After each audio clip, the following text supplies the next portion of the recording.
I'm Peter Nowak. I'm the writer of the Intrepid Savvies, and you're listening to the True North Country Comics podcast.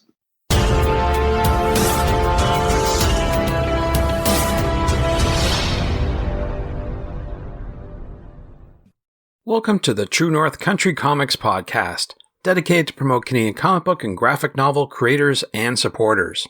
I'm John Swinimer. If you want to drop me a line, you can contact me at john@truenorthcountrycomics.com. On this episode, I talked to Peter Nowak about making the Intrepid Savvies. This podcast is available on Apple Podcasts and Google Podcasts. It's also available on the True North Country Comics channel on YouTube. I invite you to like and subscribe. Peter is the Vice President of Insight and Engagement at Tech Savvy, Canada's largest independent telecommunications company. He's a former staff reporter and editor at the Globe and Mail, National Post, Canadian Broadcasting Corporation, and New Zealand Herald. Peter's work has also appeared in the Sydney Morning Herald, New Scientist, Boston Globe, Toronto Star, and many others. He's also a regular columnist on CBC Radio. Peter wrote the nonfiction novel The Rise of Real-Life Superheroes and the Fall of Everything Else. He's also the writer of the Intrepid Savvies comic book. The Intrepid Savvies was created and distributed to shine a light on the state of the telecommunications sector in Canada. It describes the story of a captured regulator, an all-powerful telecommunications industry, and a small but mighty band who fight to make things better.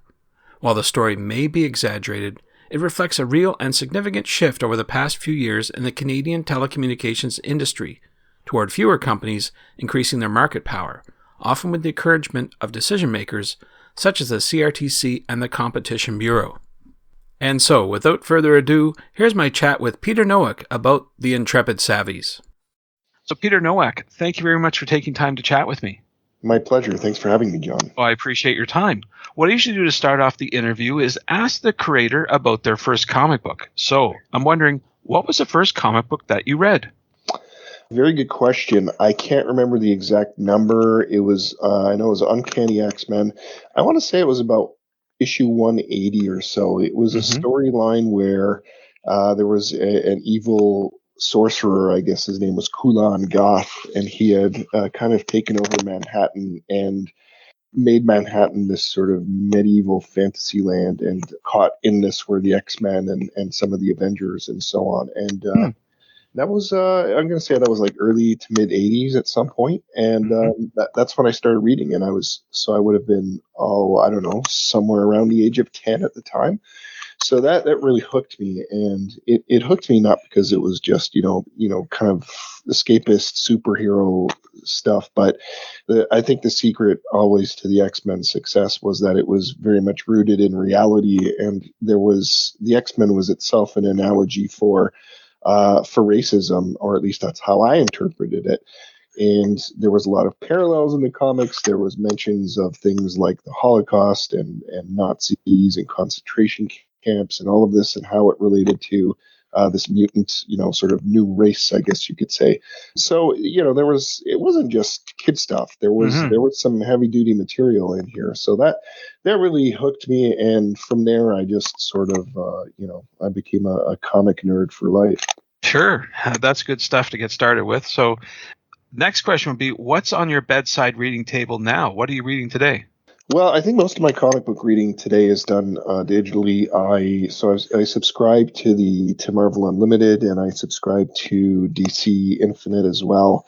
So I tend to read mostly that stuff. What I'm working my way through right now is the Immortal Hulk, which is a recent series. I think I'm up to like issue 35 or something like that. And I'm really digging it. I never liked the Hulk. I thought he was a really boring character. But what they've done here is getting into his sort of disassociative identity disorder and all this religion and God and the devil stuff that this series is dealing with. And it's also very much into the horror genre. So it's really unusual stuff. This is, new territory for this character that I always thought was kind of dull. So I'm really digging it. Yeah, a lot of people are That's for sure. Good, Mhm. good. Well, before we get started, maybe we should tell everyone about your company because it relates directly to our chat. So I wonder if you could just start off a wee bit, talk about your company and what you're doing there. Yeah, for sure. Tech Savvy is the biggest independent internet service provider in Canada. And by independent, I mean it's not one of the big giant companies like Rogers or Bell or TELUS. It is a smaller provider. I think we have about 300,000 customers or so. And Tech Savvy is primarily a wholesale internet provider. So what that means is we rent parts of the networks from companies like Rogers and Bell according to rules set by the CRTC. And so we use that to deliver our own services to customers. And the idea behind that, behind this whole wholesale regime, is to give people more choice in their internet providers. And so when you have competitors, you theoretically should have more options and therefore lower prices. So I've been there for about a year and a half. Prior to that, I was a journalist for my entire career.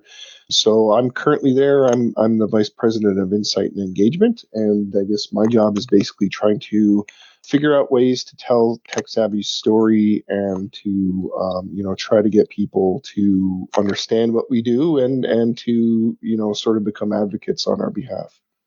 Very good. Well, talking about telling stories, let's get right to the heart of the matter, and that's your company's comic book, The Intrepid Savvies. I wonder if you could tell me what that comic book's all about and maybe the origin of the project, too. For sure.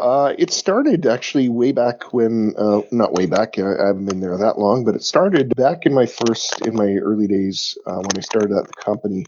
I was talking to one of our regulatory guys. Somebody had passed on from, somebody else had mentioned to me that this guy, Andy Kaplan-Mirth, he had sort of this weird idea to do a tech savvy board game.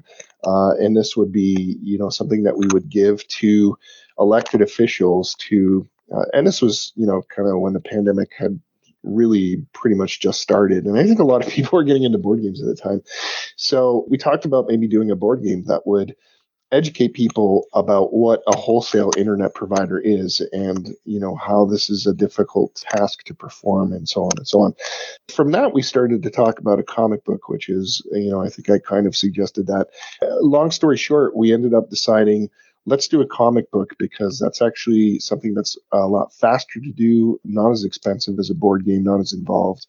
And that's when where that was kind of the origin of it.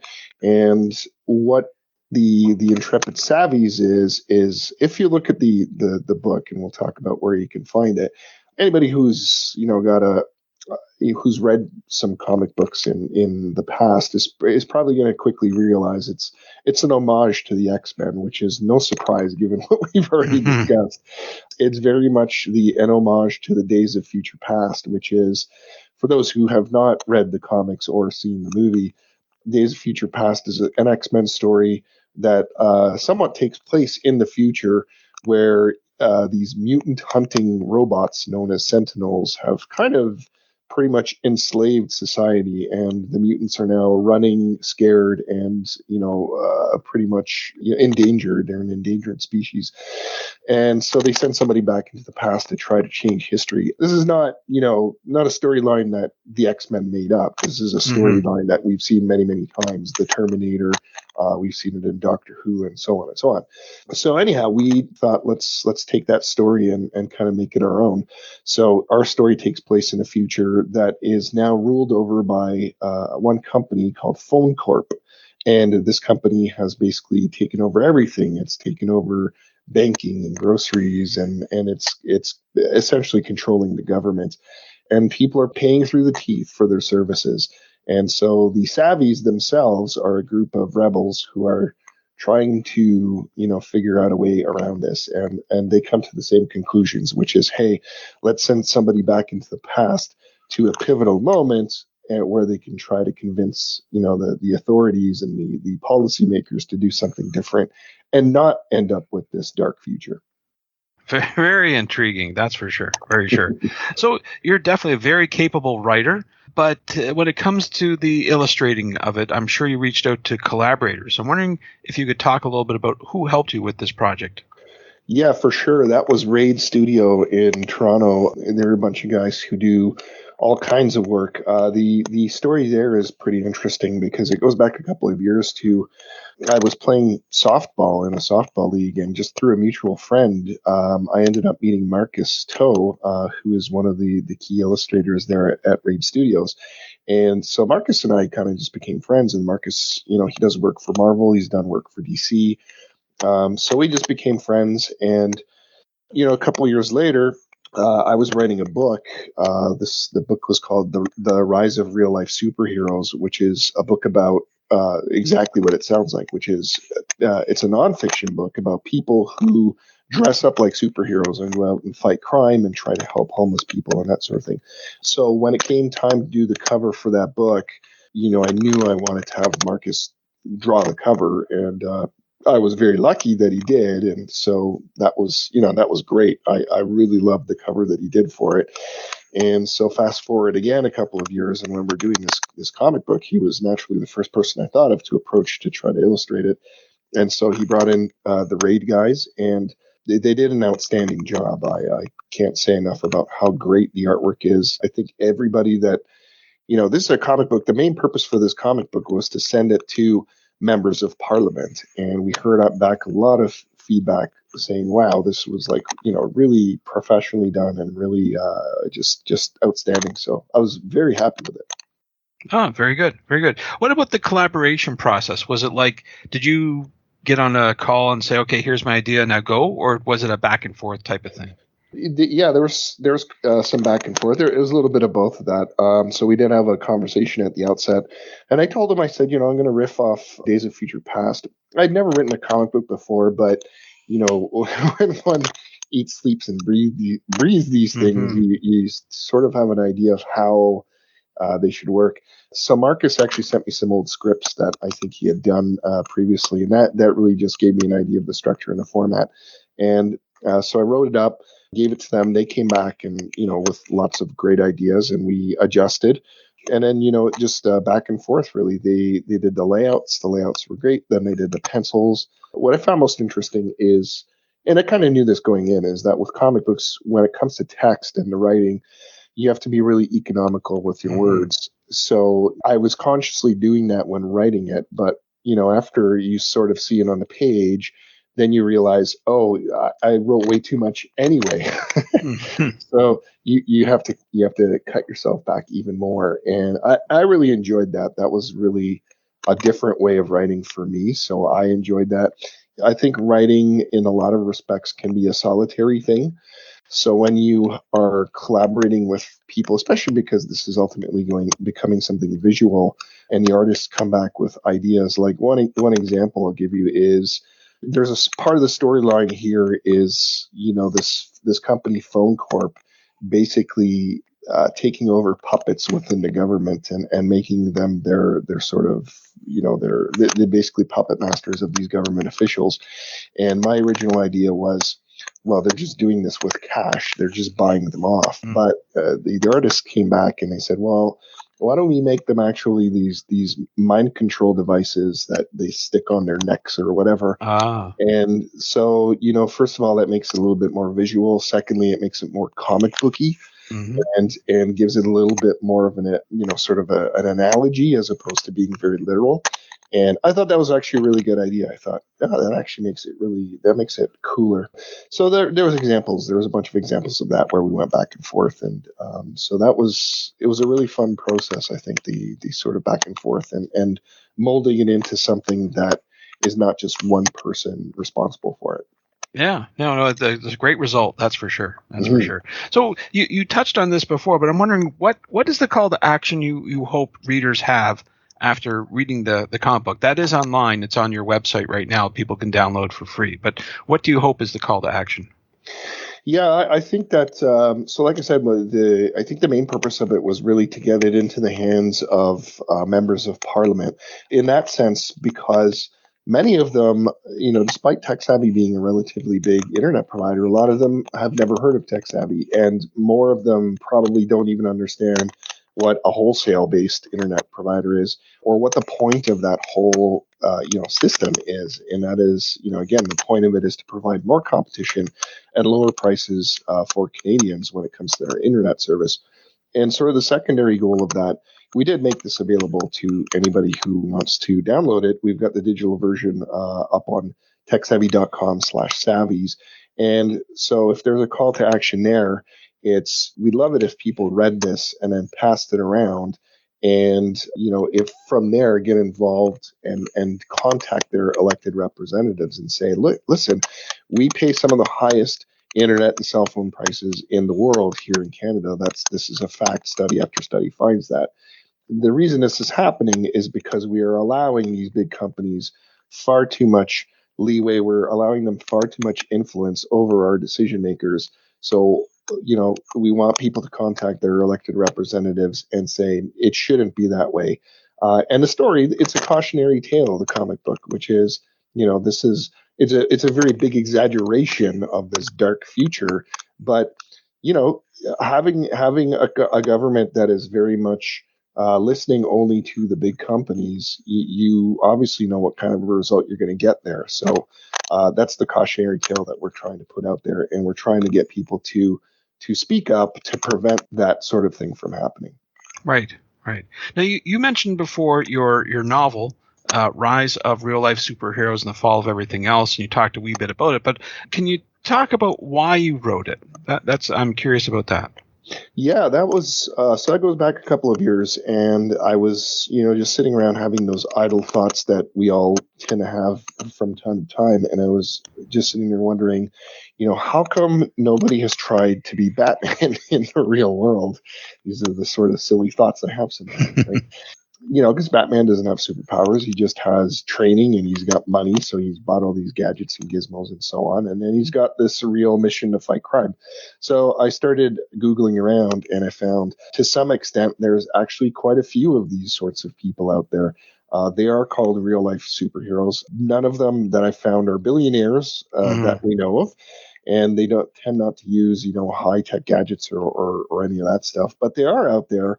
Some of them do try to fight crime. Some of them do try to instead are more charity focused, and they try to help homeless people by passing out, goods that they need and that sort of thing. Right. And they do this dressed up as superheroes to kind of draw attention to the problem. So the more I looked into this, the more I read about this sort of, it's almost a subculture of a sort. The more fascinated I got by it, and so I started, reaching out to contact some of these people. We have some of them here in Canada. Eventually they put me in touch with a lot of the real life superheroes in the US. That's where most of them are. And so I spent a couple of years hanging out with these people and finding out what it is they do, the good, the bad, and the ugly. And that was the book. And certainly that was an inspiration, I'm sure, to create your own comic book, the Internet Savvies. I'm sure that was a follow-up.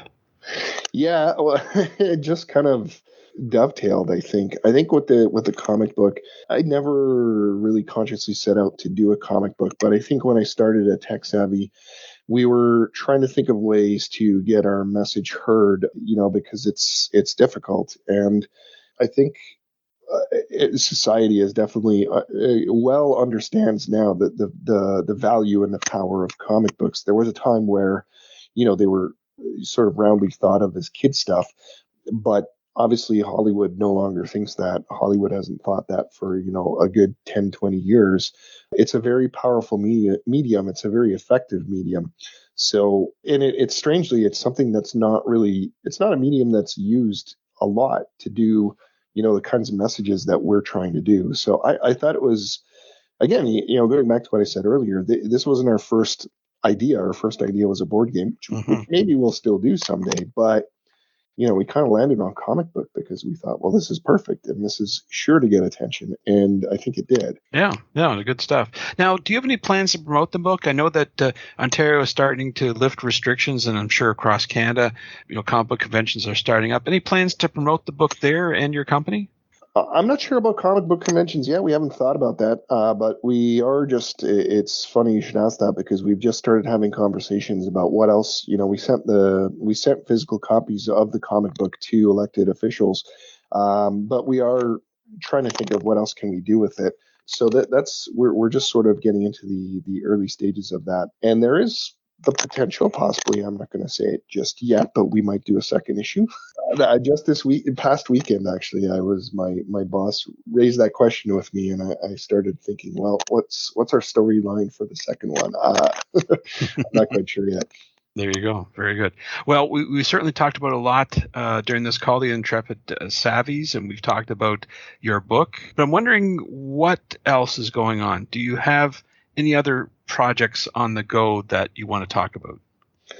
Not too much off the top of my head. We are, Tech Savvy is doing a bunch of things. We're in the process of expanding fiber internet. So, through most of Canada, the company is like I said, it's wholesale based. So it's using parts of networks from Bell and Rogers and so on. But Tech Savvy is based in Chatham, Ontario, and in that area, the company is building a lot of its own fiber network. So I know a lot of people at the company are excited about that. A lot of people in southwestern Ontario are excited about that. So doing a little bit of kind of storytelling about that, around that. That's really work-wise what I can tell you there. We're also kind of fighting it out with the CRTC over this decision that was made last year about wholesale rates, the rates that companies like Tech Savvy, the fees that we have to pay to companies like Bell and Rogers for that network access. That's a big controversy because the CRTC decided to keep those rates really high, which is keeping rates for internet providers, independent internet providers high, and by extension for all Canadians high. So that's an ongoing fight, and Tech Savvy petitioned the federal cabinet last year to change that decision from last year. They've got a deadline of May to basically decide on that one way or the other. So everybody, the entire industry is waiting on that decision. So kind of hard to say what we're going to do afterwards, but I'm sure we're going to do some more fun stuff. Sure. So where do you recommend people go online to find out more about you, your company, and social media as well? Where do you recommend they go? For sure. So for Tech Savvy, there's techsavvy.com to get a direct link to downloading the comic book, the digital version of it. That's techsavvy.com/savvies, SAVVIES. And for myself, there's peternowak.ca.